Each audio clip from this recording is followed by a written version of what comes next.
একজন মানুষের মৃত্যুর পর তার শেষ ঠিকানা নিশ্চিত করতে নীরবে নিঃস্বার্থে কাজ করে চলেছেন দিনাজপুরের মোহাম্মদ আব্দুল কাফি। কোনো পারিশ্রমিক নয়, নেই কোনো স্বীকৃতির প্রত্যাশাও, শুধুমাত্র আল্লাহর সন্তুষ্টির আশায় প্রায় ৪০ বছর ধরে মৃতের জন্য কবর খনন করে যাচ্ছেন তিনি।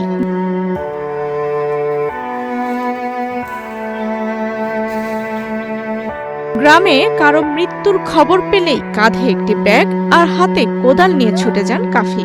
ব্যাগে থাকে কবর খননের প্রয়োজনীয় সব সরঞ্জাম। রূপায়ণ lake castle, welcome to the land of piece. দিন হোক কিংবা রাত, মানুষের শেষ যাত্রায় পাশে দাঁড়াতে তিনি সবসময় প্রস্তুত। এ পর্যন্ত তিনি একাই খনন করেছেন ৩৬০টি কবর। এছাড়া যৌথভাবে খনন করেছেন আরও শতাধিক কবর। আশ্চর্যের বিষয়, এই দীর্ঘ সময়ে তিনি কারো কাছ থেকে কোনো ধরনের পারিশ্রমিক গ্রহণ করেননি।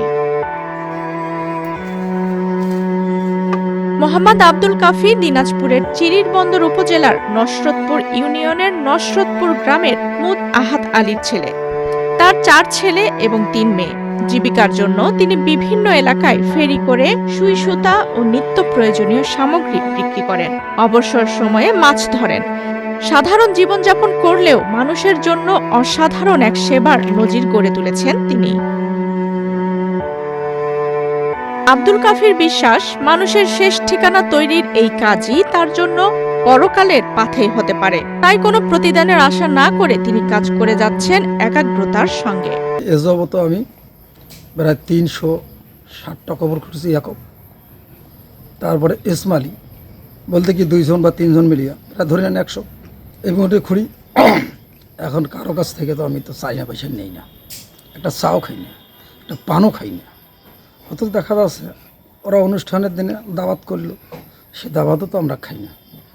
কেন এটা খায়া যেটা মনে করো যে আমি এটা বিনিময় নিলাম, তা খাই না। আশা করি এইটা যে আল্লাহর কাছে যদি মারা যাওয়ার পরে কিছু রেহাই পাই, এই স্বার্থের জন্য এগুলো কিছু নেই না।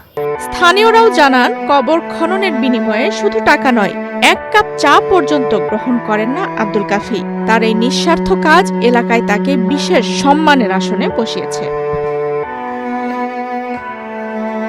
কবর খননের দীর্ঘ জীবনে অনেক ঘটনাই দেখেছেন তিনি।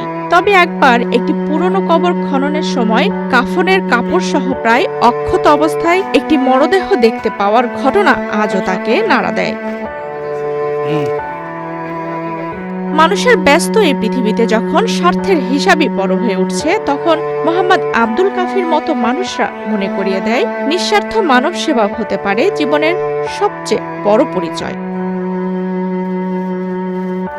আফসানা রিপা, বাংলাদেশ প্রতিদিন।